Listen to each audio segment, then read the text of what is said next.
Istanbul at the History Department of Binghamton University.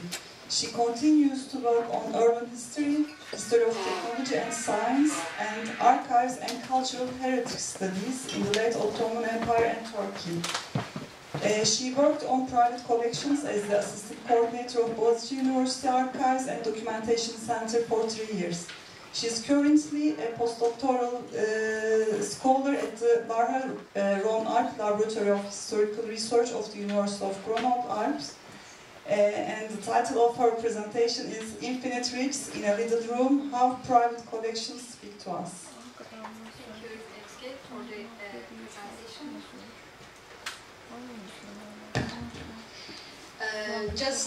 I also would like to thank the host institutions for the invitations.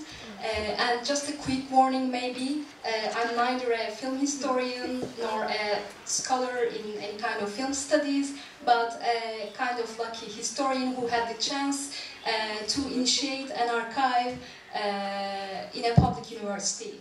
So, in May 2013, Professor Dr. Cengiz Kırlı, an Ottoman historian at Boğaziçi University, and I collected archival sources to constitute the institutional memory of Boğaziçi University and its predecessor institutions, Robert College and American College for Girls, that were founded in the second half of the 19th century. As we brought through the materials, we discovered many private collections spread throughout various rooms of the university, stored independently from each other. Some of these collections, which are now housed at the Boğaziçi University Archives and Documentation Center, are comprised of valuable written and visual documents in the fields of history, architecture, archaeology, art history, literature, politics, foreign policy, and even hard sciences. They shed light on the historical periods of late Ottoman and modern Turkey. The common ground for these collections is that they all somehow ended up in the domain of the same university. You can imagine how, as an archive researcher and as a scriptwriter, now I am giving floor to Saadet to give her speech titled Archival Footage as Historical Documents, Film Archives and Historiography. Thank you for inviting me to such a wonderful event. Actually, I have been dreaming for such an event where we could discuss film archives for years, actually. So I'm grateful to Şehir Universitesi and to Ministry of Culture for the organization and all of our friends, Özge, Özyılmaz first, for helping us for our presentations. Actually, my first encounter with film archives occurred some 13 years ago, so I was young at this time, and it was for professional reasons, professional purposes. So I was working for film companies focused on documentaries, so I was charged to go to European film archives, which were in process of digitalization. So, for example, Imperial War Museum at this time did not have all its collection digitized yet. So, and my first archive was Kinoteca Macedonia, which is in Skopje, Macedonia. Right after I discovered Pate, of course Pate was one of the first to put its collection online, Common Pate, and then Alpes that we have already discussed. I was in Wonderland, actually, particularly in Alpes, because now we're very used to see films, see archival footage popping up on our screens every day. But back this time, some 10 years ago even, it was not that usual. We are experiencing a very fast revolution, and I think that it's so fast that we don't really notice the revolution in its full length. So we need to discuss about it more, I think. So I was amazed. I was sadly amazed what I have seen in these archives. For example, I have prepared some videos for you. It was the very first film that I have seen in Kinoteca Macedonia. So, you know, people are staring at us, and it's an emotion first. I was allowed to emotion because I was not an academic. I was a professional, so I was allowed to everything. So I was sadly amazed because of the hierarchy between the viewer, which is me, and the viewed seen object. So I see him, those people, I see them as footprints of people who have been there. They're not there anymore. It's a representation of them. And I'm conscious of their absence, but they are not. So, you know, it's totally legitimate to stop there and build texts or artwork inspired by this emotion, by this very emotion, coming with the encounter with the filming people. They are living in films. It's kind of a life, but kind of a mutilated life.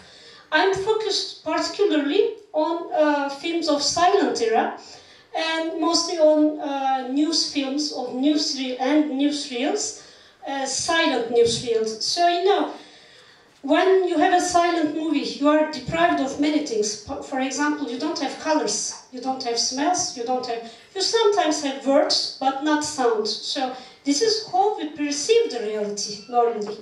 And you have some missing perception, some missing tools for your perception. So you need to find other new tools to make it meaningful, to grasp the very idea of the film. So I could have stopped there, but I didn't do. And I decided to bring this material to the domain of history, of academic history. It was a mistake, I should admit, actually, because, you know, academic history and films requires to go beyond this beautiful emotion and to make it rational. You're thinking about this film. And soon after, I realized that it was not that easy to deal with films. And I should say that first, I never wanted to be a film historian. I'm not a film historian. I'm an historian to try to discover ways of making use films as historical material, just like any other documents. So, and this is yet to be discovered, actually. I cannot say that I know now the methodology. For 10 years now, I've been working on that, but there are always new discoveries, so it's a work in progress, I can say. But in 10 years, maybe, future generations will have more tools, more visual habits, more visual intuitions to grasp the idea, the meaning of those films. So, I was in Kinoteca Macedonia, as I said, and those two people, you know, it wasn't very difficult to identify them because they are very well-known figures to historians in Turkey. This one is one of the famous heroes of Hürriyet, and now Hürriyet is the generic name given to the rebellion occurred in 1908. It's the Young Turk Revolution. So the heroes of the Young Turk Revolution, Enver Bey, for example, who became Enver Pasha later, or Niyazi Bey from Resen, this one, Eyüp Sabri Bey, for example, they're from Balkans, actually. They are self-made heroes, and actually they were petty officers. Before the rebellion, nobody knew about them. So I wondered how they became heroes first. That was my starting point. And then I decided to re-evaluate the Young Turk Revolution through films and photos of Manaki brothers. Photos were in Bitola, films were in Skopje. And I immediately realized that this film, for example, was dated to 1908. Was it possible? So when people in the archives tell you that, yes, it's possible, you have to believe in them, but you shouldn't. Never. Never, because Manaki brothers have an overwhelming reputation all over the Balkans. And you should learn first, in every archive, this is my first knowledge actually, to try to understand how they put the labels, how they dated them, what was their methodology. And I have learned that Manaki brothers, they worked particularly in Bitola as photographers, and then one of them moved to Greece. The younger brother, Milton Manaki, stayed in Bitola, and in the 50s, 53 I guess, he sold the whole collection to the Yugoslavian state, which was a socialist state at this time, and he himself who labeled the films. And which is wonderful, what is wonderful in this story is that there were nitrate films in cans that survived Balkan Wars and two world wars, actually. And also, we shouldn't forget that when Milton sold this collection, it was 40 years after he took those films that he labeled them. He didn't have any records, actually. And he wanted to create also, he participated to the mythology of Manaki brothers. So, most of the films from the Ottoman time, he labeled them Hürriyet. Hürriyet, as I said, is the rebellion. But to Manaki, to Milton Manaki, it wasn't just the rebellion day, but the whole period from 1908 until the end of Balkan Wars, which means 1911. At this stage, you know, Balkan ceased to be a part of the Ottoman Empire. So the Ottoman Empire lost its Balkanic territory. So the whole period, that this film, for example, could have been from any time between this time period. So first, I convinced myself that it would be useful to really identify the date and also the people on those films, because sometimes you say, what's the difference? It can be from 1908 or 1911. Is there really a difference? Now, I should say that yes, absolutely. Absolutely. Because it's a prerequisite of the historian, actually. The films should answer all the questions that were unconsciously asked to all written documents. Yes, it is true that in the 20th century, academic history has been challenged in many ways. The Rankian discipline of which belonged to the 19th century, to the rise of academic historianship, actually, based on events, on political events, and written through archival documents, etc. That was, as you know, Annales School challenged it. Foucault and all the usual suspects from French periphery, they challenged it. So we know that history is a fiction written by a historian. So in which way you place the documents has some consequences on the history, on the plot that you are writing. But to minimize your impact, you still need to put your evidences, and very concrete evidences.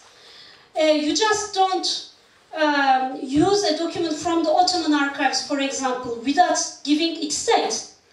You have to, every document, still now, in this sense, academic historianship is very conservative, actually.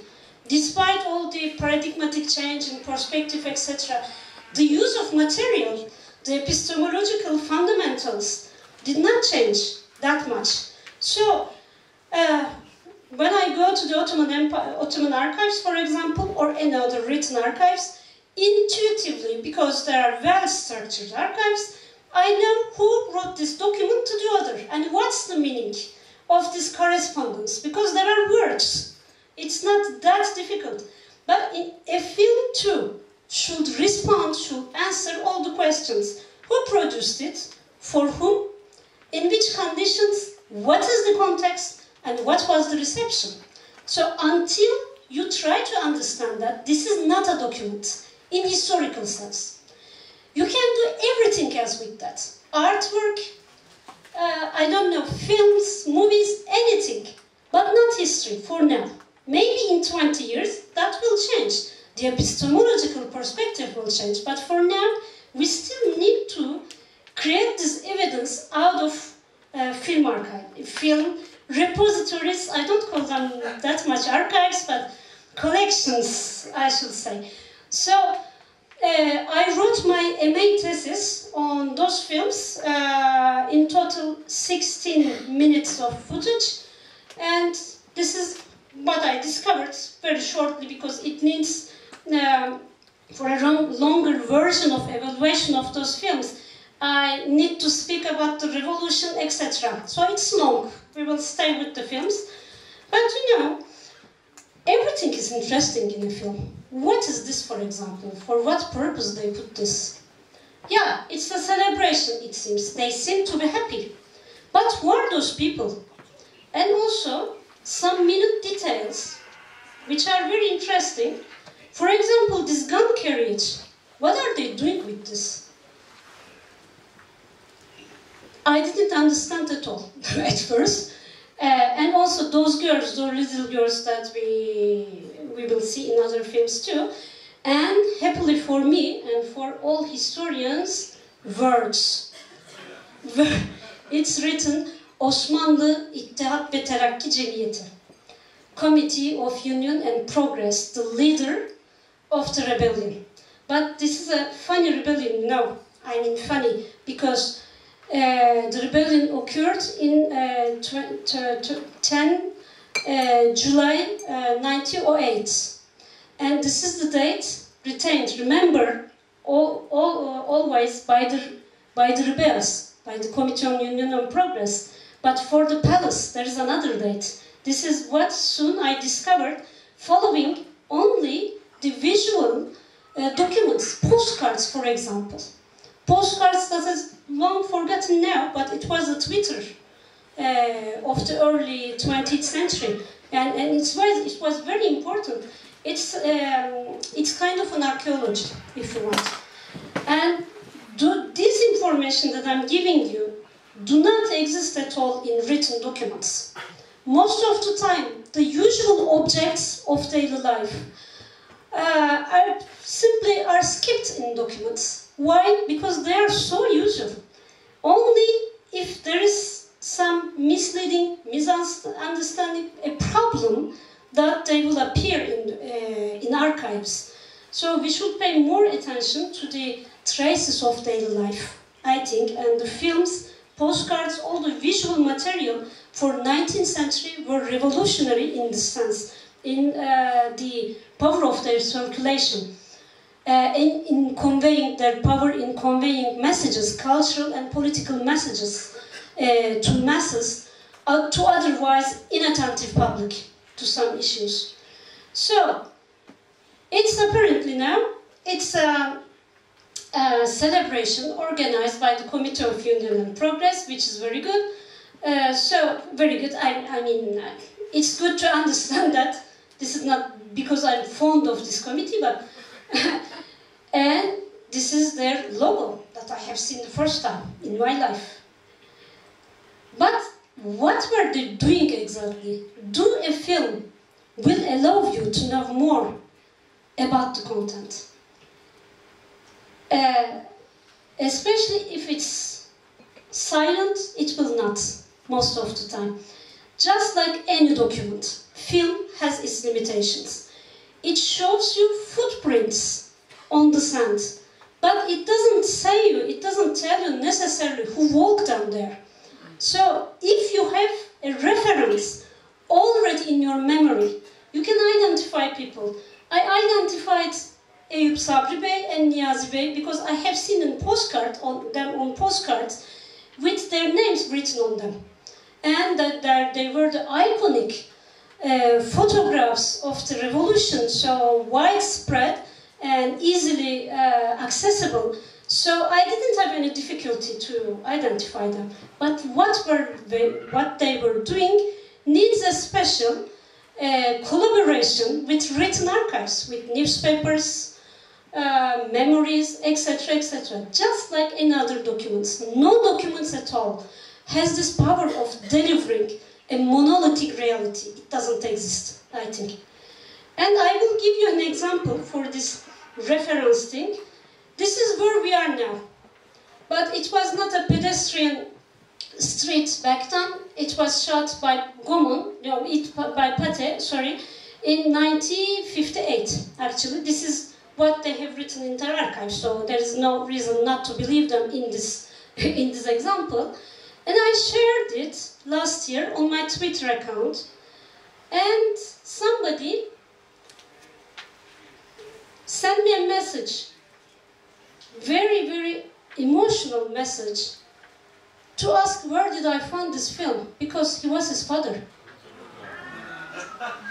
Anybody else in this world, any expert in this world could identify this man as his son, because he has this reference in his memory. He has this face, he has this bodily behavior in his memory.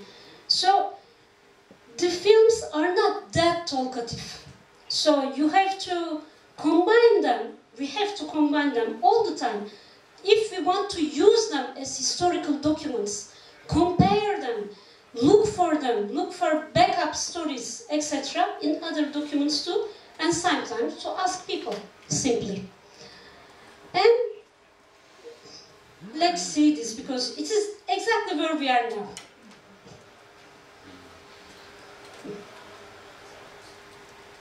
They say that I have 2 minutes, so I will be quicker.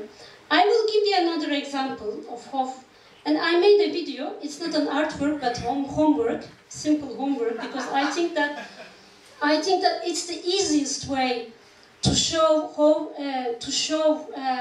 the problem that you can encounter on a video. It's to make a video. Technical properties are really, really very useful in this sense.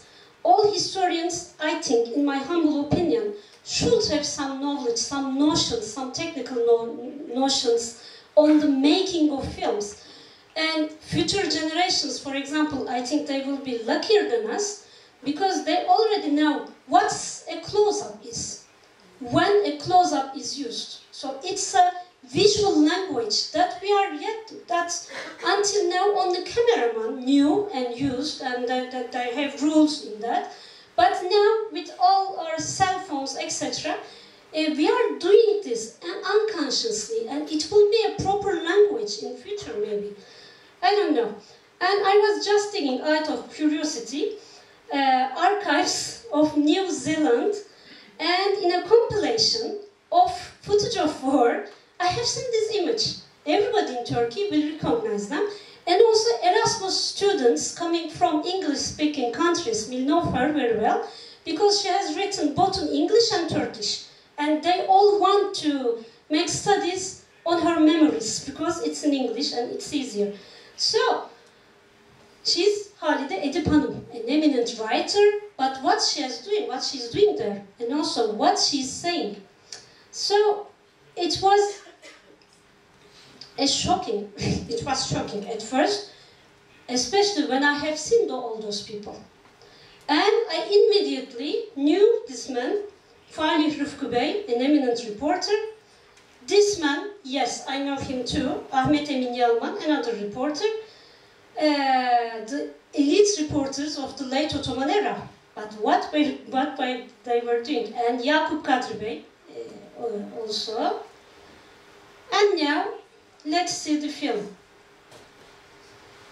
Who are they and what are they doing? This is also important to see how transnational films have been. And this is why all the repositories, this one, for example, is İsmail Müştak Mayakon. But how can I prove it?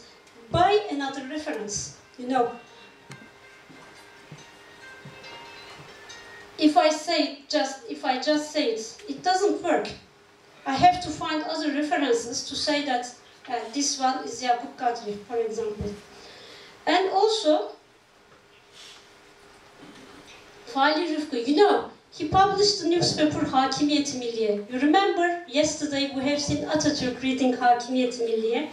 That was a newspaper published by him, and he was standing by Atatürk yesterday. In Republican outfits, of course. Maybe you didn't notice him, but he was there, actually. Eminent reporters on a boat, and going where, actually?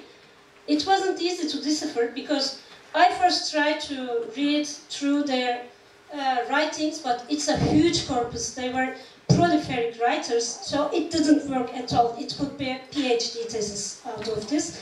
So I tried a simple thing. I asked to a friend who can read lips, to read lips of Halide Hanım, just to know if she was talking English or Turkish, and she was speaking Turkish, actually. So it means that there was a Turkish cameraman there, which were not many at this time. So I digged in their memories, and I realized that it was Cezmi Ar, an eminent cameraman, who has taken this shot. But for what?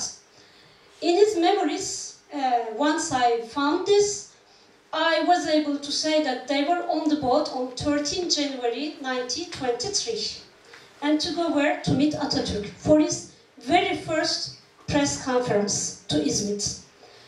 A boat was hired for them. They were invited by Atatürk. It was after the abolition of the Sultanate, so it was a critical moment, but just before the proclamation of the Republic, etc. So I found that it was Cezmi Ar. And Cezmi Ar, in his memories, tells us that he kept filming. He filmed Atatürk in İzmir, actually. The rest of the story too. And suddenly I remembered one thing. I have seen Halide Edip in another movie, in 2 archives in Europe, in Netherlands archives, in I, and also in Pathé's archive, with the same outfit. So that could be the continuation of the film. And it was actually. But people there, you will see them now. This is Atatürk. It's not a good copy because I wasn't able to pay Pathé for this. Actually, as you have said, they are merciless in this sense. So it's a low-res copy and it doesn't look very good. Atatürk and Sakallı Nurettin Pasha, who must probably burn down İzmir, the scenes that you have seen yesterday, unfortunately.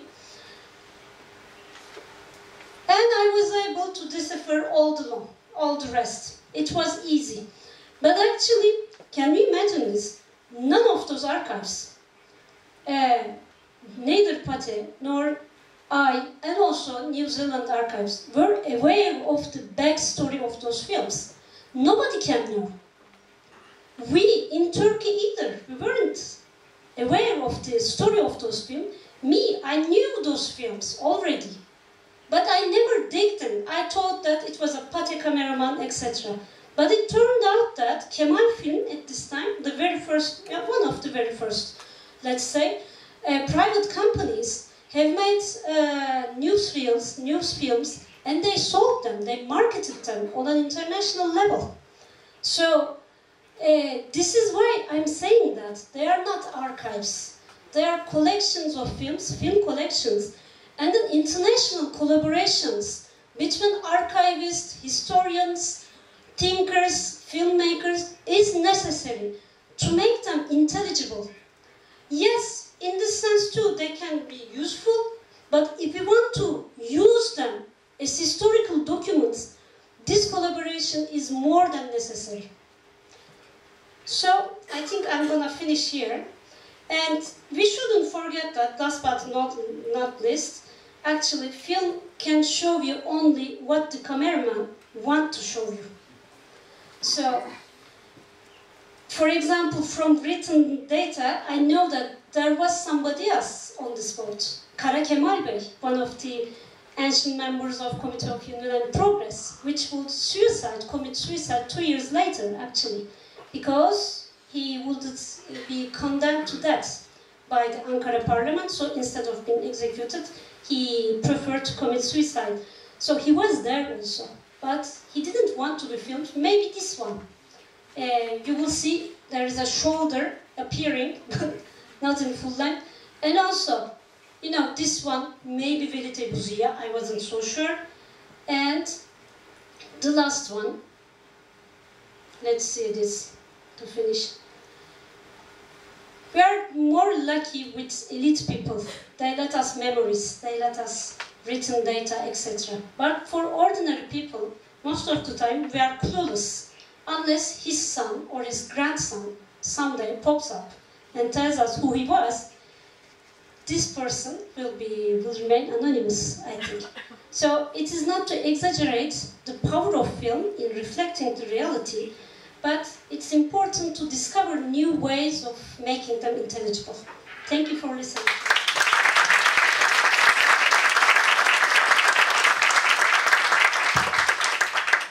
Thank you, Saadet. And our second speaker is Özde Çeliktemel-Thomen. She's a postdoctoral scholar at Middlesex Technical University's History Department.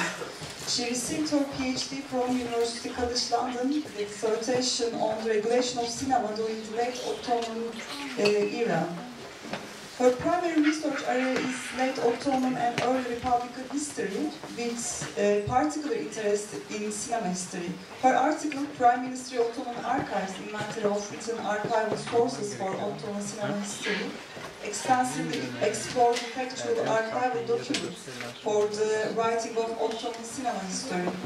By focusing on the state's use of cinema, she wrote about cinema and propaganda in the late Ottoman Empire, as well as the educational film role at the People's Houses Halk Evleri during the early Republican years. Today, Özde will give a talk on the situation of one film, the Sultanahmet Rally, at the TRT and the US National Archives. Thank you, Özge. Hello.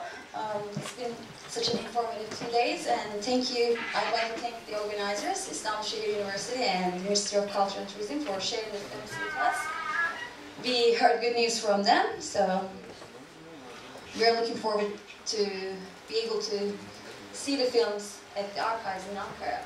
So 10 years ago, when I started working for Texas State Library and Archives, I was astonished to see many people coming and working at the archives, and of course it took me a while to understand why they were there, and then later I figured out they were mostly interested in the genealogy, which is very common in the US.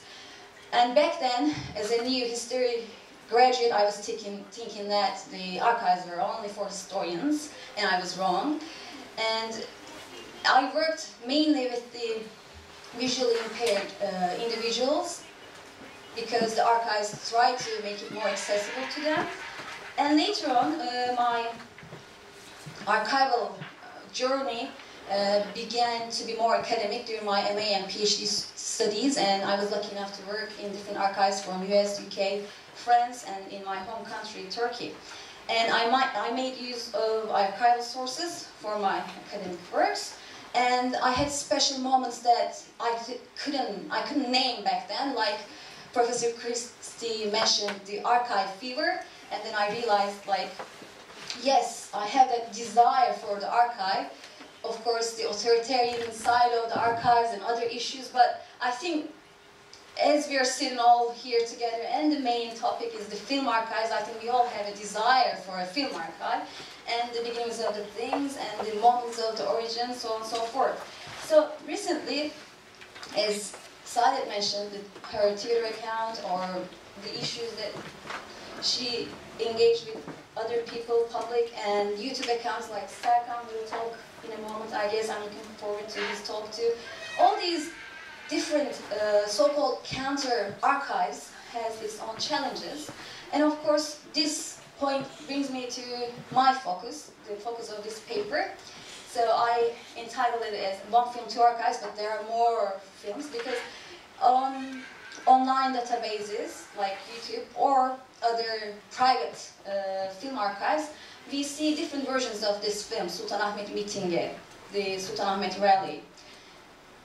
And I don't know how I came up with this name, but on TRT's archives, I guess, that's the name given. Let me move on to our computers. So the outline, yes, to archives. I'm going to be a little bit more traditional, give a background about the archives and then focus on the films. Yes, the US National Archives. I am here. You see two buildings here. Why Archive 1, Archive 2? I'm sure many of you who have been there have an idea. But the first time when I went there, I struggled. I spent a lot of time in the genealogy department because Archive 1 was only serving for birth certificate qualifications and genealogy family histories, and they also create different exhibitions. That's why later on I discovered Archive too in my 10 days trip. And the first one was founded in 1933, opened in 1934, I guess, and the second one, Archive 2, located at College Park, Maryland, was founded in 1994. And as you can see, the buildings with their monumentalities and physically implies that they're important because of the holdings they have. And from the mid-19th century onwards, modern nation states began to assign archival record keeping, like Ian Christie's informative and background information provided us. I'm not going to go into details of it, but I was always astonished to see the interrelationship between archives and nation states. That's why Jacques Le Goff and Caroline Stidman and Christopher Bailey's works were very helpful to understand or to have a grasp of the meaning of relationship between nation states and archives. So, and these archives, why nation state? Because most of the holdings they had are about Vietnam War or presidential records or its own military heritage. And as a matter of fact, the archive too, with its holdings about First World War and the Second World War, are very important for my studies, especially First World War. What do they have? Motion pictures, sounds, video, microfilms, of course, but apart from that, they are federal archives. And what was I interested in? Late Ottoman era and Turkey, modern Turkey, and I was able to find sources about those as well. So I worked on 3 different floors at the same time, and when the staff realized it, they didn't want me to work on microfilm on that day. So microfilms and what else? Bound volumes, which included papers and then films. In a limited time, I tried to make use of most of the sources I could get. So, let me move on to also TRT's archives, Turkish Radio Television Corporation's archives. So this institution launched its archive in April 2017, which is a new one, and we are lucky that we have it. And it offers resources in a digital database format, and their wide content include TRT's own productions. And here you see the one in Ankara. The building in pink is actually the archive, and it has other offices as well. So TRT's own productions of different lengths based on various personas and topics covers almost a 50-year time frame, and they can be viewed online, as most of us know it, free of charge, or at the premises in Oran or Ortaköy, Istanbul. And this television collection features historical images, records that are partially kept in a voice-over format, and which is probably different from its original, because most of them are in a documentary or a TV program format. And it includes films, videos, television programs, documentaries, news, commercials, or stage performances. So there are many sources for different social scientists. And there are some issues, like it's not very easy to get metadata that we referred yesterday, technical aspects, or the state of the unedited images, and multiple versions of images, or the high purchase price. So people are limited to purchase unless they are making films and are funded. To me, it doesn't function like a film archive. It's a television archive, which is popular in these days, like BBC archives serve the same aim. So, of course, the effort is definitely a good material base for historians, scholars, researchers from different areas. And I conducted my research at TRT Archives premises in July 2017 in Ankara. The resources I was able to see were different than the online ones that we see. And collection is much wider, of course. And when I arrived at TRT Archives, it appeared that the institution hadn't hosted many researchers at the time, so we had some issues and technical issues, but they were all solved. So it's open to everyone else. And during my research, I referred to keyword search. In this way, I was able to locate a number of films. And now I like to magnify the film itself because then I won't have time. So let me first give a brief context about it. The newsreels and the so-called title, The Rally of Sultanahmet. After the Greek forces' occupation of İzmir on 15th of May 1919, there were several rallies. 8 of them were held in 1919, and one of them was held in 1920. Started from the 19th of May until 13th January 1920. Show the second slide here. Yes, as you can see, number 1 area here on the map, this is the Sultanahmet area. There was one in Üsküdar area, number 12, and in Kadıköy should be here. And of course, where the Darfur located in the historical peninsula. And here I have a close-up, which is not a map, of course. And yes, so after the occupation, there was a reaction of the Ottoman public, including wartime associations and societies, and they got organized rallies, and there were a number of speeches carried on each rally, and the main emphasis was the brotherhood of Muslims against the occupation and the Allied powers' pressure on the Ottoman government. And today we can gather information about these films, not only by themselves, but also by looking at newspapers, or secondary sources and memoirs. That's why I looked at some of them very briefly for this work, which is a preliminary work, especially designed for this conference, but Alemdar, Hadisat, Sabah, İkdam ve İleri. So these newspapers give some of the transcripts of even the speeches and the names of the speakers and other details about the rallies. So, yes, here on this slide we see the metadata of the film itself. So,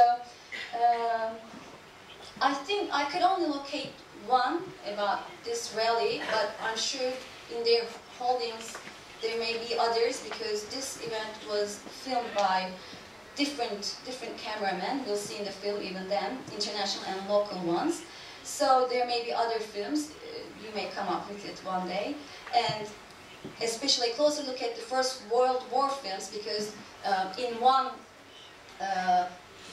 copy you may see other films from other geographies, from different places. And it is indicated that the film was collected by Columbia Broadcasting System, and in 1960 for a television documentary series. That's why it's not an original copy, it's from the documentary itself. And we had the scope, details about the scope, content, restrictions for the users, editing information, number of original copies, media type, format, size, everything that they could put, I guess, at the time on this archive catalog. And here we have Rally of Sultanahmet on TRT's archives. We have an explanation, the year and the location of the film, but also it is indicated that there are 3 films on the same topic. So I'm not going to go into all of the details of the films, only the intersections will be covered here. And currently we don't exactly know the names of the cameramen or other technical staff who were in these films, who make the films. And getting a more detailed metadata is now almost impossible. As I said, memoirs may be helpful, so I looked at several memoirs, and one of them was Cemil Filmer's. We see him right side is Cemil Filmer, and on the left side we see Fuat Uskunay. So Filmer served in the military office of Sinema, Merkez Ordu Sinema Dairesi, as a cameraman, and later on he established his own cinema houses in İzmir and İstanbul. And also he was a cinematographer of some of the fictions. All the details are in his memoirs. And he mentions in his memoirs that he shot the gatherings at Sultanahmet Square. And he unfortunately doesn't provide nuanced information with dates, crew, international companies, and some of the things even are contradictory. Or that's the problem because we don't know who made the film. But there are really surprising details as well. So, for instance, he writes that Fuat Uskunay asked him, who is the head of the Material Office of Cinema, to shoot the film because gathering was only organized for Ottoman women. And one of the speakers was Haydi Edip, and Sabahat Filmer, who was back then Haydi Edip's assistant and future spouse of Cemil Filmer, was also present at the rally.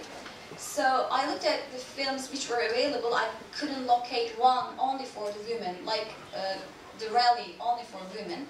They're all mixed gender. So that's why I'm not sure any of those TRT's productions were shot by Cemil Filmer or it's his memory.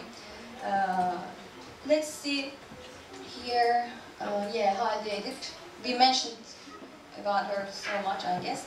Here is the copy of TRT while she's on the podium, and I couldn't have a better close-up. And let me see if we can see the film.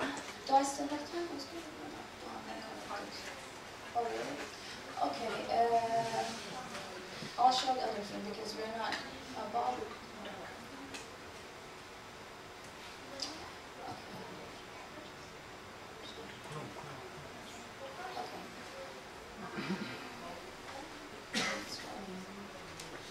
So this is TRT's own film. So it's noted that there were more than 200,000 people. That's what Cemil Filmer indicates.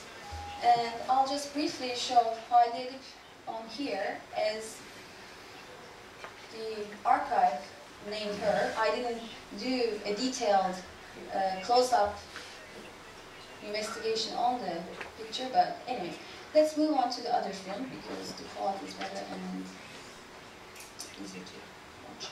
So let's look at US National Archives copy. Oh, one more detail. Cemil Filmer also writes that after making the film and having it printed, Fuat Uskunay asked him to take the film to the American forces which were located in Karaköy. So they shared their copy with the US Army. So I'm not sure if this was from him, but again, in this copy there is also men, even though he says it was only for women. Let's see. I'll start from...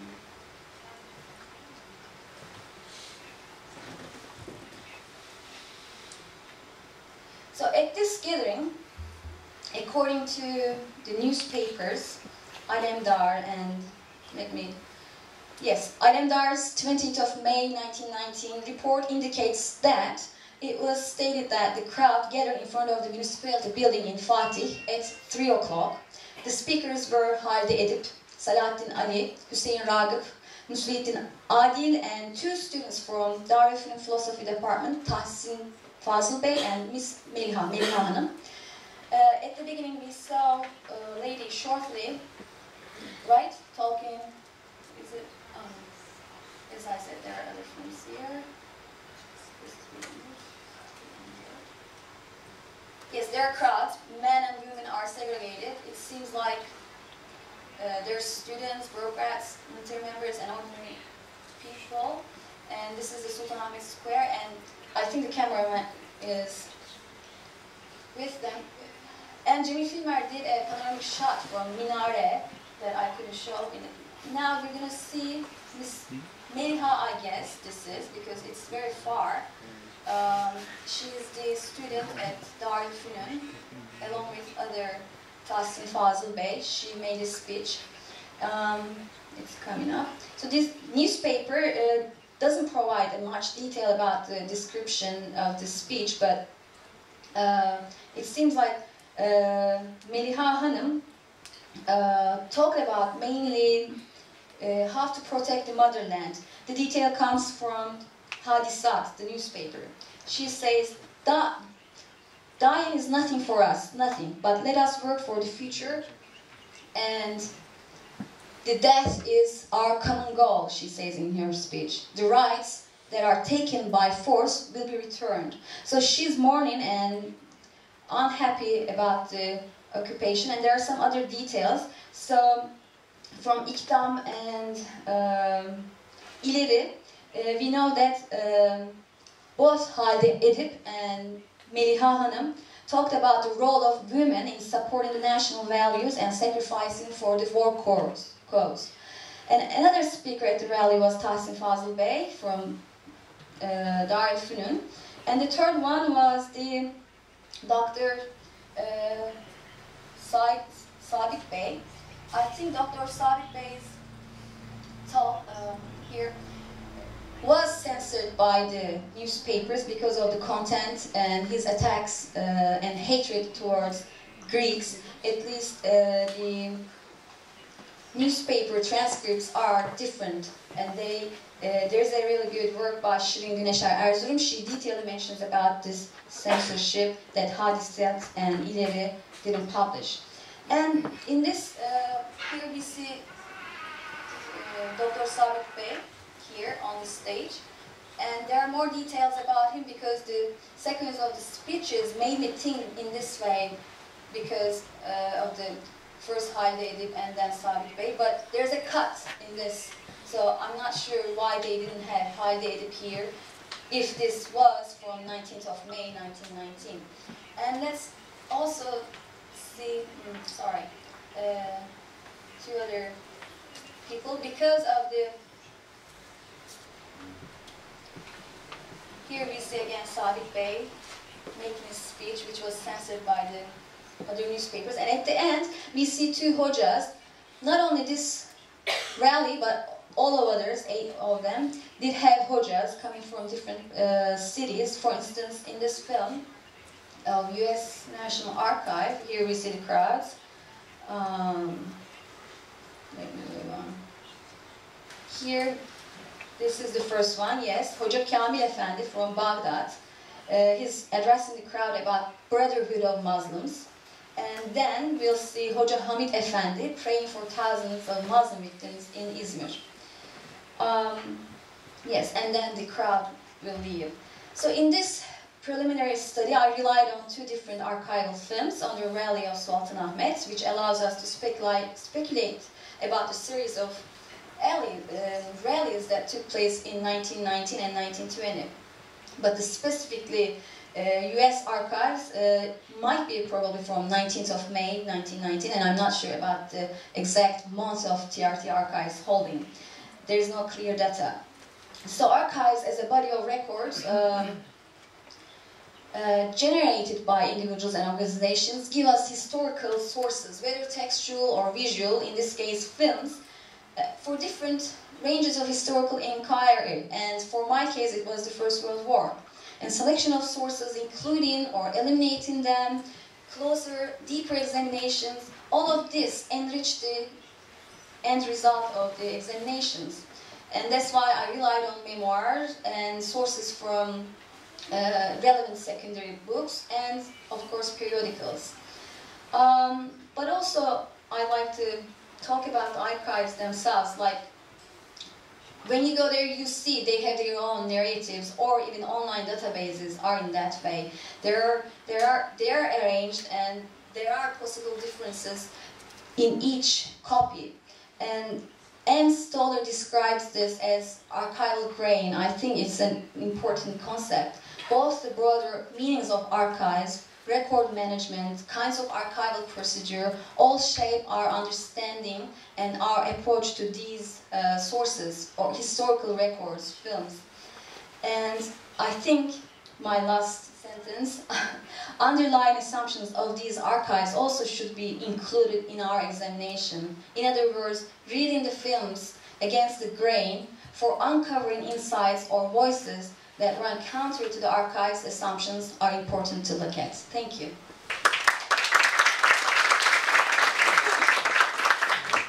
Thank you, Özde. The third presenter of the panel is Serkan Şavk. He received his undergraduate degree from Ankara University and his PhD from Hacettepe University. Between 2016 and 2017, he pursued postdoctoral study at Princeton University. He is the co-editor of the book Imaginaries Out of Place, Cinema Transnationalism and Turkey. His research areas include Turkish cinema, history of media, and digital humanities. He is currently an assistant professor at İzmir University of Economics, Department of Cinema and Digital Media. Now I would like to give floor to him to give his talk entitled How Social Platforms Replace Archives When There Are No Archives or a Statistical Approach to Yeşilçam. Thank you so much for this kind introduction, Özge. So basically my presentation consists of two parts. In the first part, which I will try to keep very brief, I will talk about a relatively recent development, which is the sharing of Yeşilçam productions on YouTube. And I will sort of question what are the opportunities that recent development provide to the researchers. And in the second part, based on this recent development, let's say by benefiting from this recent development and inspired from digital humanities and statistical film studies, I will share the initial findings of a study that I had been conducting at İzmir University of Economics with my undergraduate students. So basically I will be talking about Yeşilçam. The majority of the audience here is familiar with Yeşilçam, but sometimes this feeling of familiarity kind of misleads us, so that sometimes we underestimate Yeşilçam, or maybe we ignore some of the facts about this industry. And also for the international audience, it might be helpful to share a few notes or facts about Yeşilçam. So Yeşilçam is the name of the historical film industry in Turkey, basically which was active for a period of 40 years, between late 1940s or early 1950s until late 1980s. There are different approaches regarding the history of Yeşilçam. Honestly, I prefer Savaş Arslan's periodization, which entirely focuses on the industrial development of Yeşilçam. So he studies the history of the industry in 4 stages, and the period of time that he defines as High Yeşilçam, which took place during 1960s and 70s, is actually my focus point here in this presentation. What's important about High Yeşilçam is it's a period of time when the production was highly standardized at the industry, yet the industry reached its peak point in means of annual film production. So this chart will give you a better idea. This is something that I generated from the Center for Turkish Cinema Studies database. It is, from my perspective, it is the most reliable database regarding Turkish films. So as you see, starting from mid-1940s, the annual production number of the industry increases gradually, and in 1960s it becomes over 100 films per year, and in mid-1960s and early 1970s sometimes it is above 150. Even in 1972, as you see, it's almost 300 films. And here we have more concrete numbers about the industry. So during its lifetime of 40 years, the industry produced almost 6,000 films. I mean, the database lists more than 5,500 films, but we can imagine that there are films missing in the databases. So with the overall calculation, we can say around 6,000 films. And the period of time, the 20 years period that I focus on, it includes almost 4,000 films with an average film number above 190 films. So, which means that actually Yeşilçam was a huge big industry which produced in a massive way for years. But in an ironic way, these films were not accessible until recently. Neither in the archives nor on commercial platforms. I mean, some of them were accessible, of course, but in a very limited scope. And even for obtaining a film which is considered as a masterpiece of the industry, we had to really do a deep research, and what we could obtain at the end of that research was a low-quality copy which is transferred from a VHS cassette that was captured from a TV broadcast. So, like, we conducted our Turkish cinema classes with that kind of copies for years. But during the last 4 or 5 years, this has started to change in a dramatic way, because production and distribution companies started to share their films on YouTube channels. So here are some numbers. YouTube's statistics feature doesn't allow us to, identify the length of the films. That's why I could look at their total upload numbers. So these are the leading channels which share Yeşilçam productions, and the total number of the videos they share is almost 6,000, but they are not all feature copies. Some of them are short clips from the films for just promotion. So I used some simple calculation methods, and I can say that the total number of the copies of the films, feature films, I don't claim that they are all different films, because some films are uploaded a couple of times, but I can say that we have around 1,100 feature Yeşilçam film copies on YouTube right now, which is almost like 20% of the production of the industry, so which is an amazing sample actually. So, is YouTube a film archive or a repository? It's very controversial. I'm sure we will all agree on that, but it's a fact. It's a fact that we don't have access to these films in other platforms, but on YouTube. So my question is, okay, it's not an archive, it is not properly organized, so it's fragile, and actually now I will talk about that fragile aspect, but still it gives us opportunities for developing new research focuses. Why it's fragile? Because of a couple of reasons. I will name a few of them. For instance, YouTube continuously changes its ads policies, and all these channels are trying to make income based on the ads that pop up while we watch a film or a video. For instance, this year, very recently, YouTube revised its ads policies, and many YouTubers quit uploading videos, claiming that with these new policies we cannot make any more money, so we quit doing this job. So at the moment, maybe these channels are safe, but we don't know what will happen to them in the near future. Because at the end of the day, YouTube is a commercial platform for sure. There are other commercial platforms, and some of them are comparatively closed platforms, which are also interested in Yeşilçam films. For instance, right now, Puhu TV, a local online platform, they started to share Yeşilçam productions as well. And in the near future, we may imagine that paid platforms might be interested. I mean, if in a couple of years we see all Yeşilçam productions on Netflix, I wouldn't be surprised. Because all these commercial platforms are trying to expand the scope of the local content that they offer to their users, subscribers. So we see the same tendency on Netflix. They are trying to expand the scope of their local films. So why not Yeşilçam? Who knows? Huh? And of course, on YouTube, there is a certain lack of metadata. Yesterday we were talking with Barış Saydam from the Center for Turkish Studies, and he said that without providing any reference, just in an ambiguous way, they copy information from that database and they sometimes paste it on YouTube. So it is, let's say, ambiguous and occasional. Sometimes we have something, sometimes nothing. And it is not difficult to imagine that these films are in the middle of complicated copyright issues. I mean, these films are shared by producers and a crazy distributor called Fanatic Film. They are sharing hundreds of films, but we know that, like, according to legal regulations, producer is not the copyright holder. There are other, parties involved in this procedure, and in the near future, there might be complicated copyright complaints, and that might affect the existence of these films online. Okay, but as I said, still I think there's a potential there. Maybe we should all download those films before they are gone. But there's a potential there, and based on that potential, we can develop new approaches for studying Yeşilçam.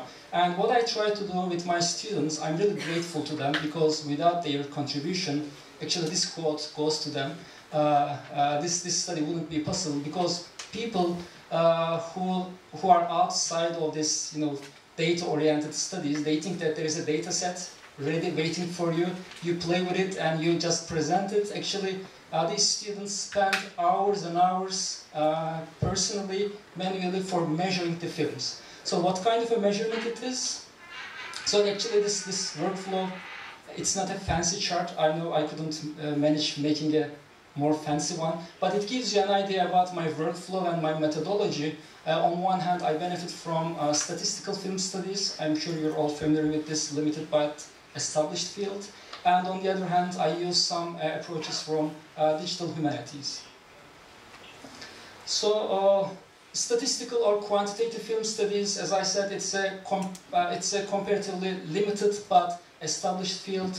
We are familiar with the studies of Berisalt, Levmanovic, Yuritsivian. So basically, it is the idea of turning films into data sets, statistical data sets, for the analysis of style. When I say style, it of course includes camera language, but also editing style of the films. And I sort of try to combine this with Franco Moretti's distant reading approach, which became a very, popular, let's say, approach among digital humanists.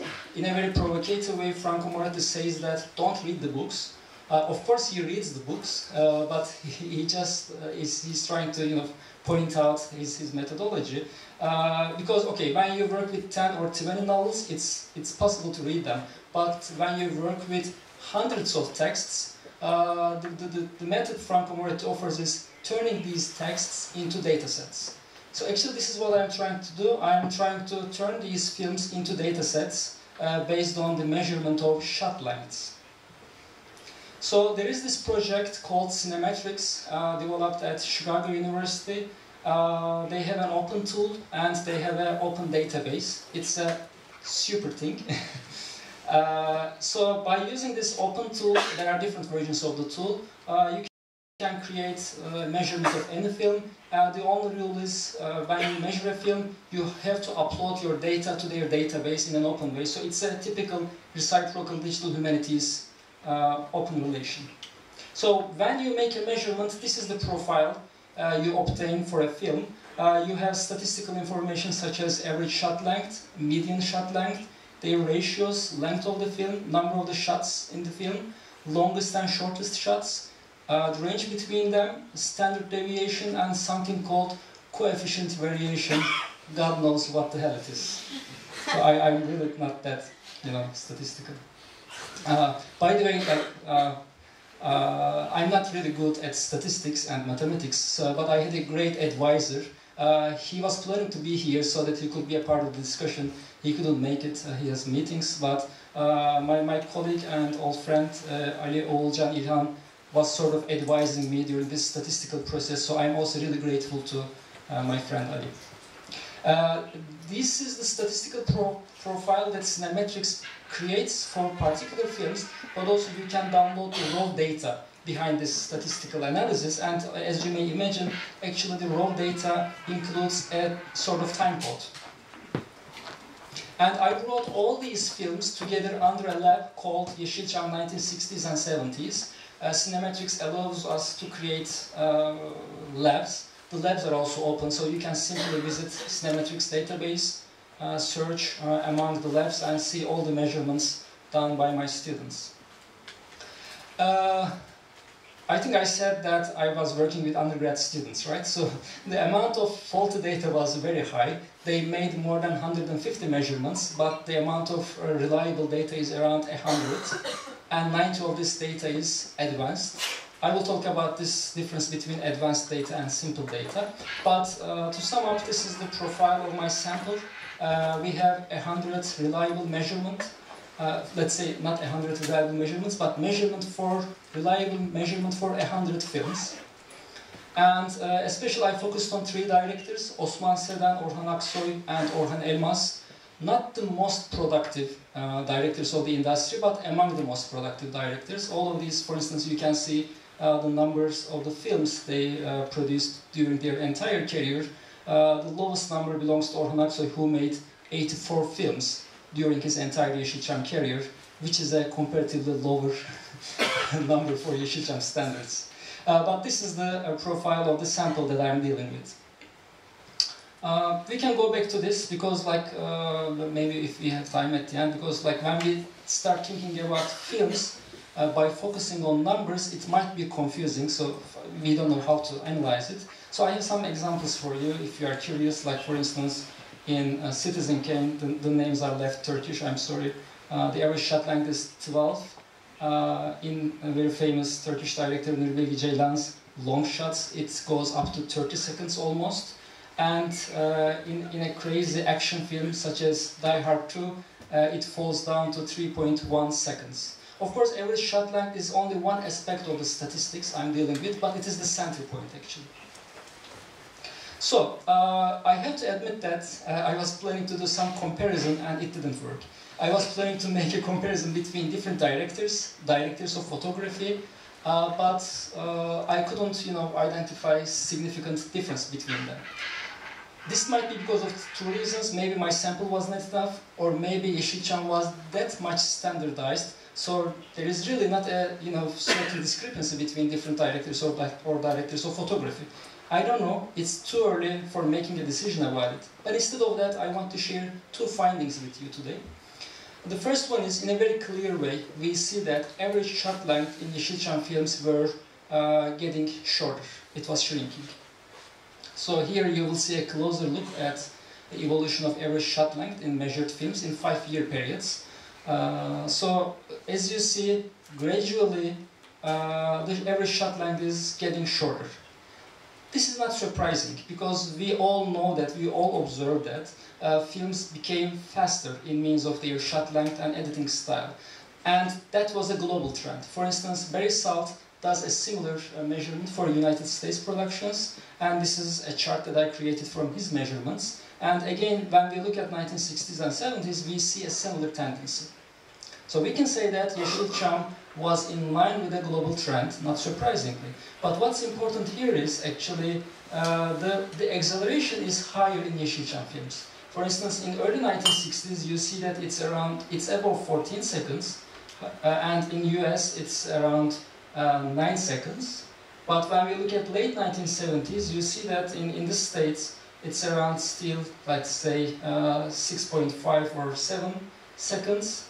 Sorry, and it is almost the same in Turkey. So the acceleration is very high in means of, average shot length was becoming shorter. And my second finding is about a theory proposed by Nezih Erdoğan. It's a very helpful theory for understanding Yeşilçam's style and its relation to production mode. So I just simply tried to verify whether Nezih Hoca was accurate and no, or not. And the result says yes, he was true. So Nezih Hoca, Nezih Erdoğan, in an article published in 1998, he says that Yeşilçam relied on the strategy of speeding up production instead of increasing capacity. And this happened starting from mid-1960s, and this was actually based on two facts. On one hand, dubbing became standard procedure in the industry, so films were not, the sounds was not captured on location, but instead they were dubbed in the studio. And the filmmakers started to utilize least number of camera positions, especially for dialogue shots. So if I quote Professor Erdoğan, for dialogue shots, where reverse shots were the common procedure in Western cinemas, Yeşilçam developed a totally different technique. Within the frame, positions of the characters were not designed according to each other, but according to the camera. At important moments, they were speaking facing the camera, and focus was shifted following the speaking order of the characters if the depth of field does not cover both. End of quote. So, let's see what the statistics tell about this. So this is the comparison of total length of dialogue shots to non-dialogue shots. So in a very clear way, we see that films are dialogue-oriented. Sometimes the total length of the dialogue shots are 2 times, and in some cases, almost 3 times longer than non-dialogue shots. So there's a very clear discrepancy. But when we look at the comparison of total number of dialogue shots to non-dialogue shots, we see that the difference is getting smaller. So how shall we explain this? Actually, the answer is here, because when we compare average shot length of dialogue shots to average shot length of non-dialogue shots, we see that dialogue shots are far longer than non-dialogue shots. So this comparison proves that Nezih Erdoğan's observational theory was actually correct. So if we combine these two findings, what is the result? If I try to conclude here. So the result is, I think, on one hand, the style of Yeşilçam was in transformation. And that transformation was in line with a global transformation in film language and editing style. But on the other hand, there is a production mode related, let's say, stylistic preference, which is shooting dialogue scenes from single camera position, and that continues. So on one hand we have a transformation, but on the other hand we have continuity, and that continuity aspect is actually related to the production mode of the industry and the economic politics, actually. Before I conclude, I just want to share a surprising finding with you, which will give us an idea about in which other ways that kind of a statistical study might be helpful. When I was finishing my presentation, just out of curiosity, I reordered my sample based on average shot length. Without looking at dates, directors, whatever, I just ordered them. So these are the films with shortest average shot length. And especially for the audience from Turkey, I don't know whether they recognize something here, but my observation is all these films are popular on TV, regardless of their year or regardless of their director. So until now we believe that, okay, TV audience like these films because they connect with them, because they feature very famous actors, because the stories are popular stories, whatever. That's true, possibly, but these statistics say that there might be, I'm not sure, but there might be a relation between the customs of TV audience today and the visual style of these films. So based on these initial findings and results, I'm sort of convinced in means of pursuing this study on Yeşilçam in an extended way. Of course, focusing on shot length is only one aspect of the thing, so I'm imagining to create an extended data set which includes other style features such as shot types, camera movements, even color analysis, and other framing aspects. Thank you.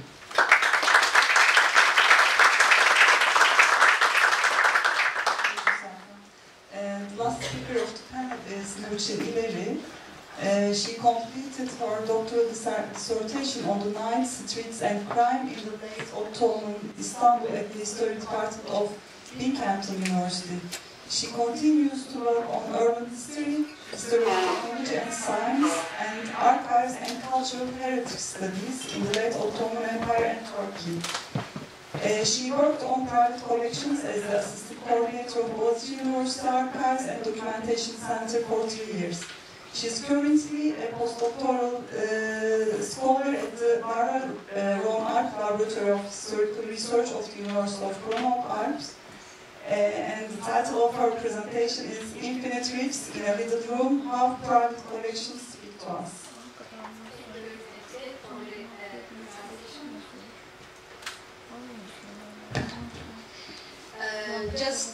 I also would like to thank the host institutions for the invitations. And just a quick warning maybe, I'm neither a film historian nor a scholar in any kind of film studies, but a kind of lucky historian who had the chance to initiate an archive in a public university. So in May 2013, Professor Dr. Cengiz Kırlı, an autumn historian at Boğaziçi University, and I collected archival sources to constitute the institutional memory of Boğaziçi University and its predecessor institutions, Robert College and American College for Girls, that were founded in the second half of the 19th century. As we brought through the materials, we discovered many private collections spread throughout various rooms of the university, stored independently from each other. Some of these collections, which are now housed at the Boğaziçi University Archives and Documentation Center, are comprised of valuable written and visual documents in the fields of history, architecture, archaeology, art history, literature, politics, foreign policy, and even hard sciences. They shed light on the historical periods of late Ottoman and modern Turkey. The common ground for these collections is that they all somehow ended up in the domain of the same university. You can imagine how, as historians, we were fascinated with the abundance and diversity of these archives and collections. Our next task was to write a project proposal, find financial support, assemble the archives under the same roof, and eventually make them available to the public through cataloging, digitization, and digitization. Indeed, we have done all of these in some sense, and you can just see some pictures of the process in this slide. But we began not knowing that we had embarked on a thorny road as we got lost in the abundance and diversity of the artifacts. More than historians, we became archive makers, which is another story that I will not expand on here in this paper. Those who want to access some of these collections can do so via this link, Boğaziçi TV. Through this link, you can reach the catalog and digitized material. You see the digital archives here, and also the online exhibitions, digital survey online exhibitions, which inform you about the content of the collections. Here I will focus on the stories of two individuals that we encountered thanks to those collections. Evelyn Thompson Scott, an Istanbul-born English woman who lived in Istanbul for more than 70 years, and Tribal Fuchs, who left Nazi Germany in 1934 due to his political opposition to the regime and came to Istanbul, where he spent the rest of his life. The Scott family collection belongs to Evelyn Thompson and Harold Lorraine Scott, a couple who devoted most of their lives to important educational institutions, such as Robert College and American College for Girls in Istanbul, and to their son, David Alexander Scott. This collection not only informs us of everyday practices of an Anglo-American family community that developed in Istanbul for more than 100 years, but also provides us with important documents that offer valuable insights into American educational institutions in the Near East. Moreover, it delivers a colorful picture which helps us understand the crucial events of Ottoman period and early modern Turkey, such as the Young Turk Revolution, the Balkan Wars, the First and Second World Wars, the political and cultural revolution of Kemalist regime, etc. We encounter these events from the perspective of an Anglo-American family, and more specifically from the perspective of an Istanbul-born English woman. This is because even though the Scott's Papers is a family collection, it pertains most of all to Evelyn Scott, the most prolific family member who lived the longest. As the staff of the center, we were fortunate enough to come across unpublished diaries and letters, travel notes, lecture notes, family albums, postcards, in a little room full of boxes located in the house the Scott family had once lived. Evelyn Thompson was born in 1889 in İleri, then a suburb of Istanbul on the Bosphorus. She grew up in a very small community whose members came just before or after the Crimean War of 1850s and started to get involved in trade or business while living in Istanbul. Since Evelyn's mother, Olivia Seeger, and father, Alexander Thompson, uprooted themselves from the Ottoman Empire and set out in 1892 for Portland, Oregon, Evelyn started her education in the US. Upon her father's death at a young age, she returned with her mother to Istanbul, where they still had several relatives. Her mother started teaching at the American College for Girls in Üsküdar, while Evelyn resumed her education there, graduating in 1909. She then went to Cambridge University, England, for training in teaching. After receiving a university certificate in teaching, she returned to Istanbul. She first taught at a small British community school for children, then at the American College for Girls in Üsküdar, and finally in the British Literature program at Robert College, where she met Harold Lorraine Scott. Then in order to get a master's degree in teaching, she went to Columbia University in 1914, not realizing the fatal years of the First World War would descend upon European lands. From 1915 to 1919, Evelyn worked at the New York office of American College for Girls, and when the war ended, she returned to Istanbul in 1919. She and Harold got married in 1920, and their only child, David Alexander, was born in 1924. After a few happy years surrounded by family members and friends, Evelyn felt great sorrow by her son's death in 1944 due to the Second World War. she again mourned the loss of her husband in 1958. Despite her connections in the US and England, she insisted to continue teaching at American College for Girls, while living in Istanbul until her death. I have remained in the Huntington House apartment at Robert College, surrounded by kind friends but alone. I look back on a life of great happiness and great sorrow, in her autobiographical notes. Her life, which started in İleri, ended in the same spot, leaving us infinite riches in a little room, which provides an account of history for more than 100 years. Every Scott's correspondences with her mother, husband, and friends constitute an important part of this collection. Her insistence on corresponding with her mother, despite living on the same campus, points at her devotion to writing. More than 50 poems she wrote are spread throughout the papers, consisting of letters, diaries, and poetry notebooks.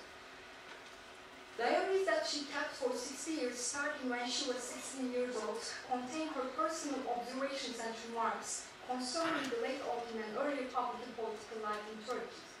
Her diaries include details about daily activities, her moments of content, and also her frustrations and fears. Her thoughts on literary work and human nature, written in an essay-like form, are also a part of these diaries. Even a few pictures and drawings accompany and enliven some entries.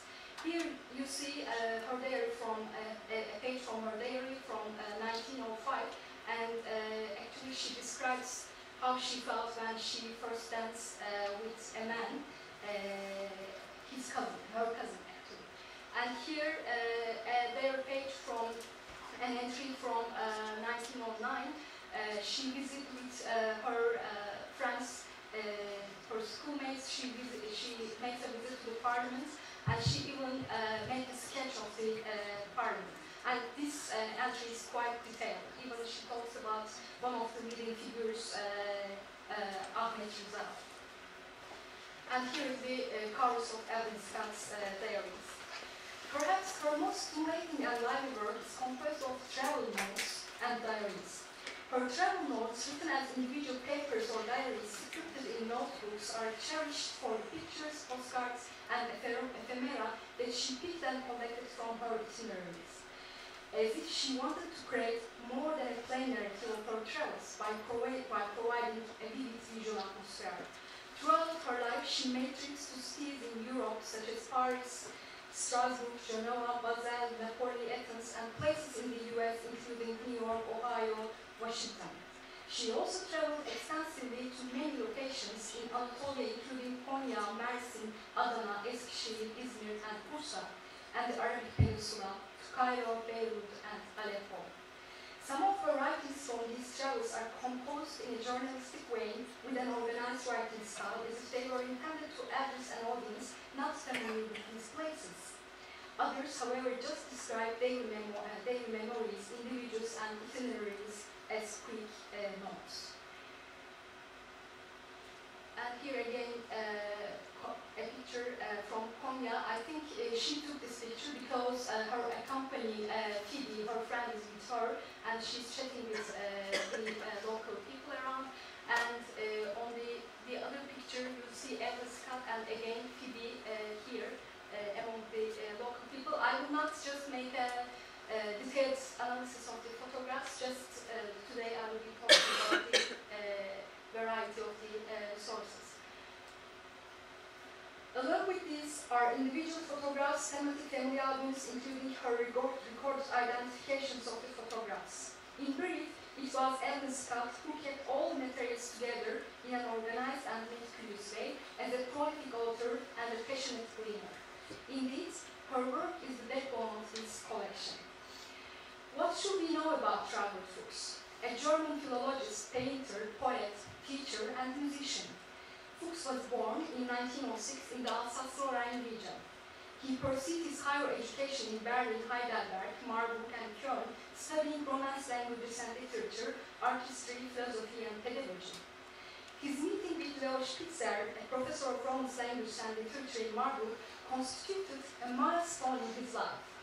In the early 1930s, Spitzer was among a group of Jewish scholars who were banned from teaching. As his promising assistant, Fuchs protested against the racist politics politics, which led to this investigation by the Nazi regime in Germany. And in 1934, Fuchs received an invitation from Spitzer, who had escaped from Germany and taken refuge in Turkey by that time.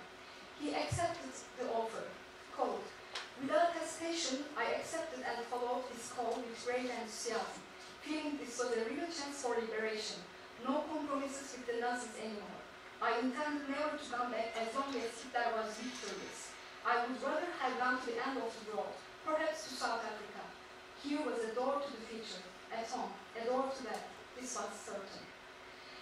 Subsequently, he began to work at the School of Foreign Languages, which was established at Istanbul University under the chairmanship of Spitzer. After 1943, Fuchs also gave lectures on German and French languages and literature at Robert College, where he was appointed on the advice of Erich Auerbach.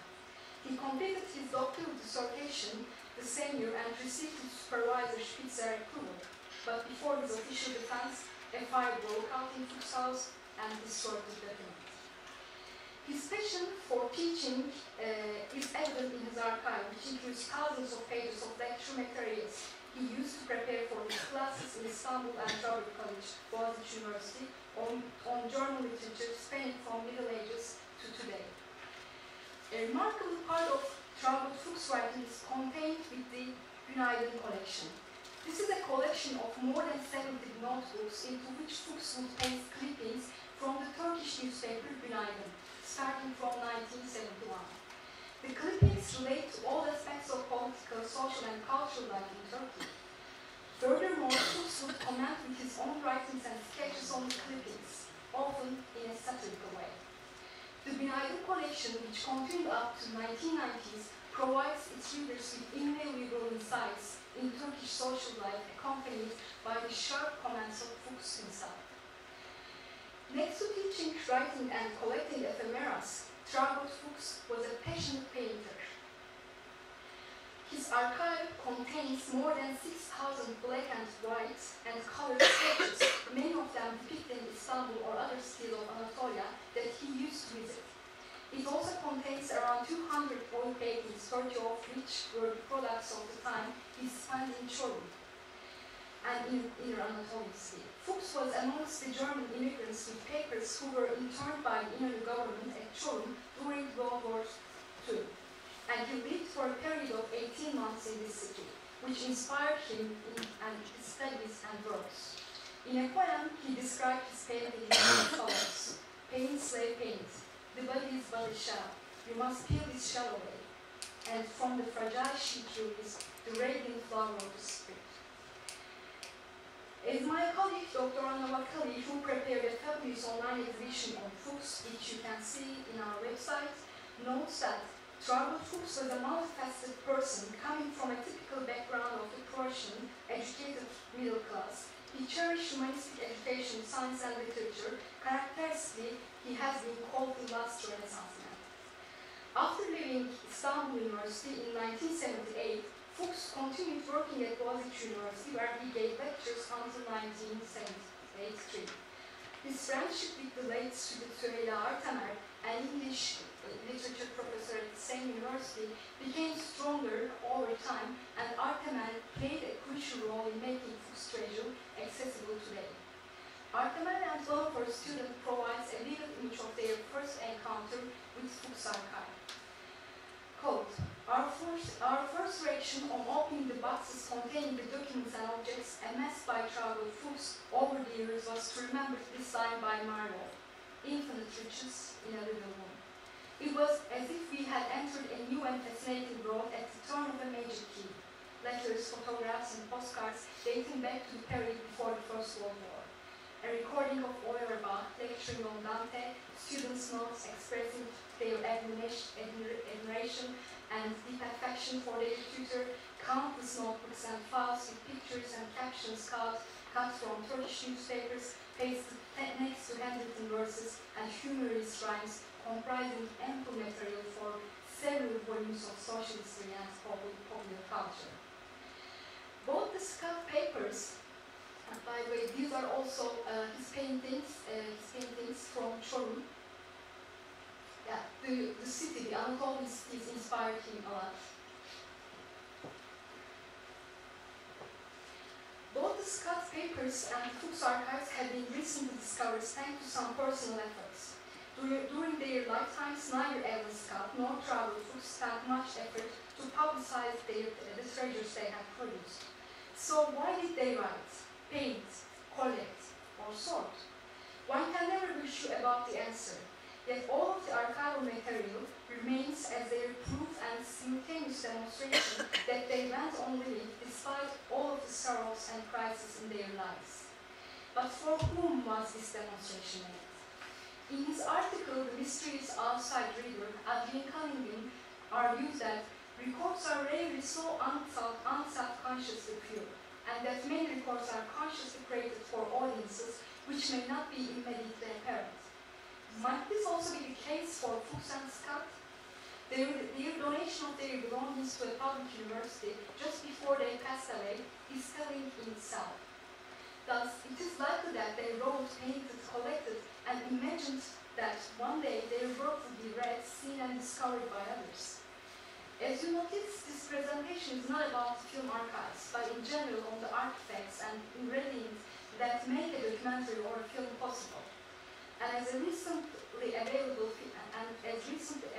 films in Turkey, they have the potential to speak many languages with this audience, as long as the archivist, researcher, or reader want to unmuffle their voices.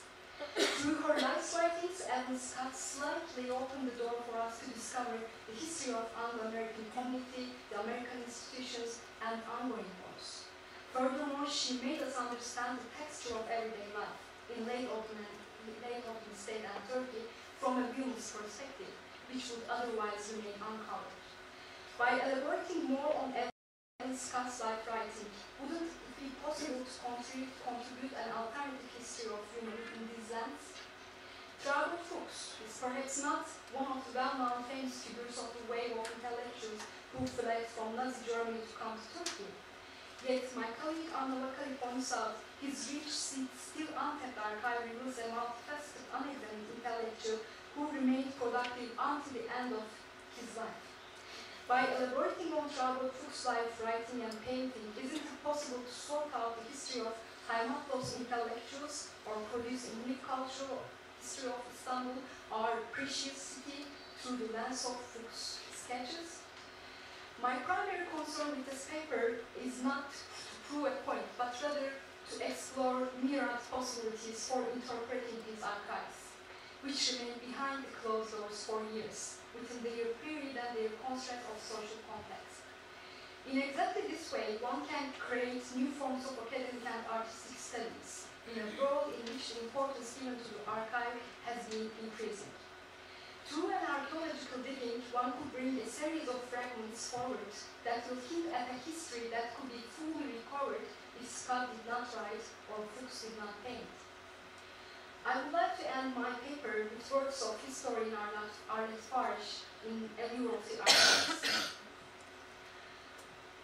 We cannot bring back to life those whom we find cast ashore in the archives, but this is not a reason to make them suffer a second death. There is only a narrow space in which to develop a story that will neither cancel out nor dissolve these lives, but leave them available so that another day and elsewhere, another narrative can be built from their enigmatic presence. Thank you.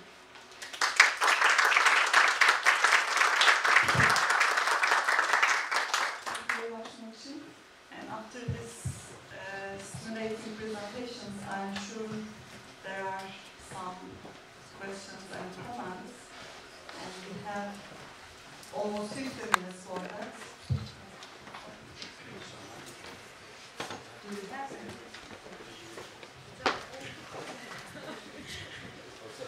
I have a question about statistics and cinemetrics. I'm not a statistician at all. But I'm just curious what you think of the fact that, because I have a feeling this is a very production-oriented approach. And I was wondering if you have any idea to what extent it could accommodate things such as archival decay and archival restorations, and also the results of measures of what I call appropriation, that is, measures that are taken on film prints in other countries than the country of production. So, for instance, censorship that would certainly affect shot length and also the number of shots and the number of scenes. So, is that anything that could be accommodated by cinematics, or is that a totally different way of approaching film history? Not made by cinematics, because cinematics is basically based on measuring shot lengths. So it might be helpful, of course, but using other digital methods will enable us to make certain comparisons between different copies of the same film. Actually, this is a potential that YouTube also leads us to, because for some of the things, we have multiple copies. And again, yesterday we were talking with Serkan, and he also talks about different VHS copies of the same film. So actually, for some of the things, we have around 3, 4, 5, sometimes 10 different copies, and there are minor differences. And even by using a simple editing software, non-linear editing software, it will be very fast to identify the, let's say, overlapping or different scenes in that film, and to what extent they are different or they are similar to each other. Yeah, but that would mean that you know what the differences are, but not to what you can attribute them to, what causes. I mean, if you have, say, like in Holland, you have censorship records in 1928, so you know exactly how many meters were removed from a film or its trailer. Right. This would require exactly a deep research that Saadet gave an example in her presentation. Like, yes, statistics or that kind of comparison will show us the difference or the numbers. But for defining the reason, it might be a political reason behind that. Of course, we have to do, let's say, multi-layered research. And by the way, the censorship records are available for Turkish cinema. Actually, Dilekaya, she didn't make it to the conference, but she wrote extensively on that. And for instance, that's a very productive path. Comparison with censorship records can easily be done. And that's the potential. Thank you. Thank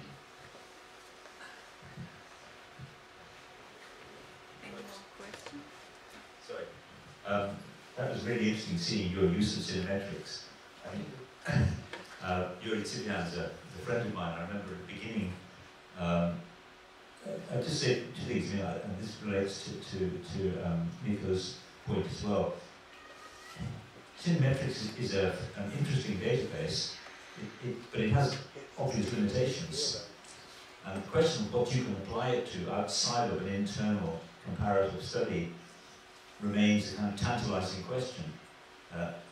I tried to use it with some colleagues when we were doing some work on the psychology of film perception, and we discovered it's not very accurate.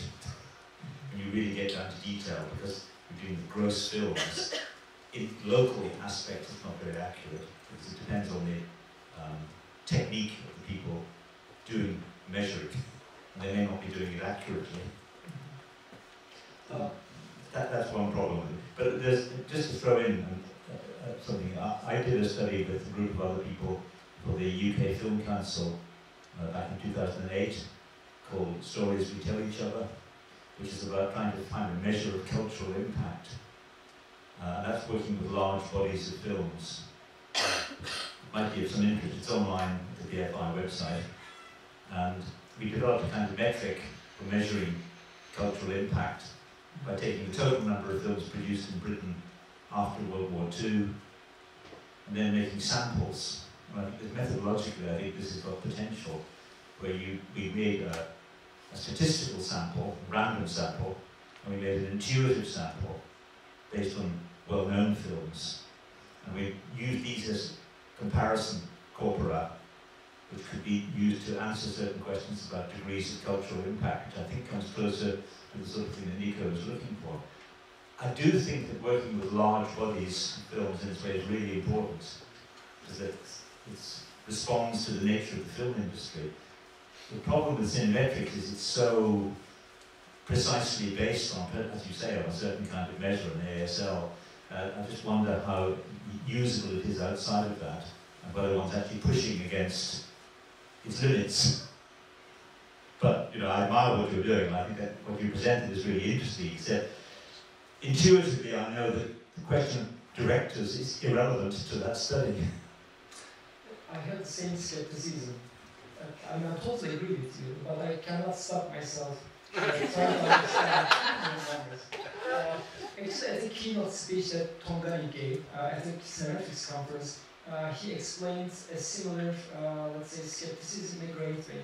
He says, on one hand, I'm very curious about the potential, because film history had always been about numbers. Please think about our discussion since yesterday. We have been talking about numbers, 16 frame, 24 frame, which is more accurate. So film technology is about numbers. So I think there is a very, very strong connection. But on the other hand, in a very clear way, Tongani says that what we perceive as an audience when we watch a film is far beyond numbers. There is no certain connection between our perception and the numbers. But on the other hand, this is actually a very confusing thing about digital humanities. Digital humanities, when we start dealing with these methods and approaches, we have the tendency of trying to look at data with our conventional perspectives. However, new data forms would require new questions, so I really don't know, at this moment, I really don't know whether there's an answer to your questions. Maybe can we carry this beyond? Or maybe it is really, as you criticize, a very internal look, and maybe it's a very close analysis, but maybe not. I mean, yeah, I think we need time for understanding the limits of that kind of analysis. So thank you. I totally agree with you. May I add something? Actually, I think that all methods are useful, can be useful, on the condition that we really place them in where they should be. And new methods do not necessarily replace the old ones, so they can accompany them, and we should just know what method to use for what work.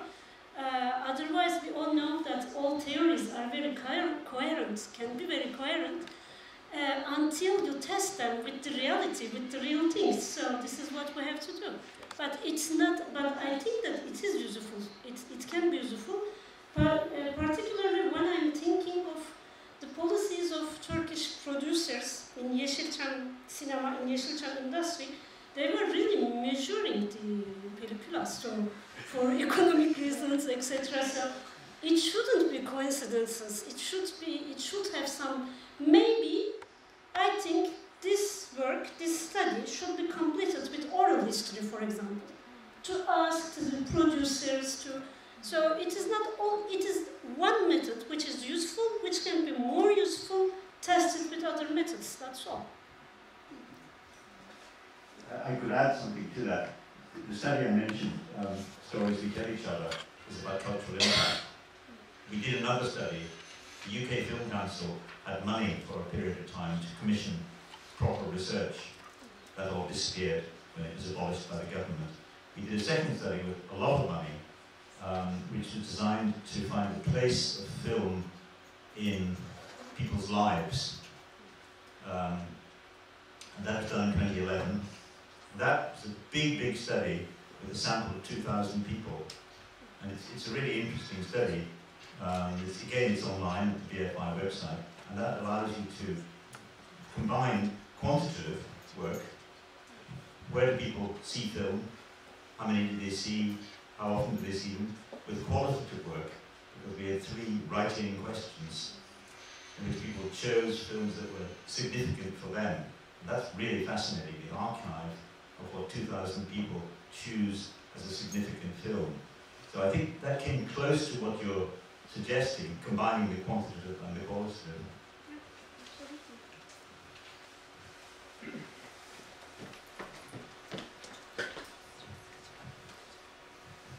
Just a short remark on the filmmaker's position.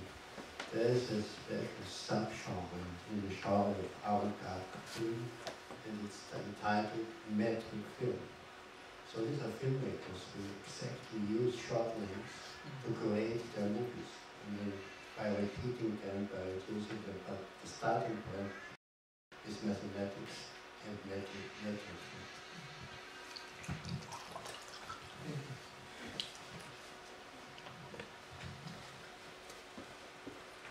I would like to ask a question to Nurçin. Here you're talking about the personal archives, but how do you solve the copyright issue of these archives? I mean, to whom these archives belong to normally? I mean, you have them through Roberts College or through Boğaziçi University, but these people have, I mean, not all of them maybe, but some of them are through the college archive, but these people have children and grandchildren. I mean, do you get in touch with them? Do you consult them? Because in the case of literary text, it's usually, I mean, standardized more or less after 70 years, after the death of the writer, there's no copyright. But how does it function in the case of personal archives? Actually, in Turkey especially, it's a big question, it's a big problem. For instance, I mean, if we talk about these two specific archives, Evelyn Scott, just before she passed away, she just donated all these, you know, furniture and all of these things, all of the, you know, the material in her house to the Boğaziçi University. And Boğaziçi University, the Robert College transferred into a public university, Boğaziçi University, in 1971. So that's why actually she passed away in 1976. So we have her letter. So and that's why we have a kind of clear source for that.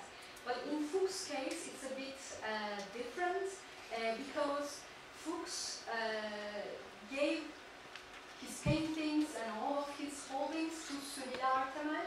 I was talking about her, Professor Çeliktemel, his close friend, because Fuchs wanted all of his material to be here, to remain in Istanbul, because he was in love with Istanbul. But his nephew lives in Germany, and he has the rights, the copyrights of using the Fuchs archive. So while we were just making these archives, actually we didn't make it public now, but while we were working on this archive in any stage of cataloging, we always talked with him, and we need his special permission to do anything with Fuchs archive. So, but sometimes, you know, just you found some materials in a part of the university. Probably some other universities have this problem as well, like İstanbul University, and you don't even know with whom you need to talk about. So when you make them available and when they became visible, then there comes problems. For instance, probably most of you have heard Handan İnci's work with Ahmet Hamdi Tanpınar archives. When she started to work on that, when they just made a website, a famous author in Turkey, when they made a website about that, it became a problem with the relatives of Ahmet Hamdi Tanpınar. So for now, we don't have this problem, but I think when the material became more visible and visible, you know, we will have such problems. Yeah, this is a follow-on question. We've been talking about copyright, but what about privacy? I mean, I've done some research in archives. I didn't actually run into problems, but if I could have run into problems, because of course there's all kinds of things in archives which are basically not by people who know they will one day become part of an archive. But what are the rules there? I mean, there seem to be, I mean, it probably varies from country to country. You know, what are the rights of the people? Not the people who give something, you know, because they willingly give their own privacy away, but they also give the privacy of their correspondent, you know, people who write to them away at the same moment, or people they work with. So they give, you know, what are the rules there? What are the ethical implications? You know, even if the legal situation is one thing, what are the ethical implications? Yes, this is also, I mean, for us it is also a complicated issue actually, and generally what we do is to, for instance, not make all of them available. So there is a kind of criteria, open access or limited access. So if a researcher just wants to read a letter of Fuchs, you know, just he or she needs to give us a reason, really why he or she needs that book. And in that case, for instance, we need to consult to Fuchs' nephew Herman Fuchs. But for Evelyn Scott as well, you know, we opened the diaries of her but we talk about it a lot. Should we do that, or is it really ethical to open our diaries into public? But then there are not. There are the 70 years rule in Turkey as well. But since we have her letter, we opened her diaries. No, it's just we didn't feel very comfortable about that, but actually this is what we did. That changed from collection to collection. But I'm just wondering what the others get sucked in. In her diary, she will write not only about herself, but about other people. And those other people have never given any consent to any of this. So that's what I'm concerned about as an issue. Yeah. The people get sucked into this. Us. The rest of us. We're all in it together.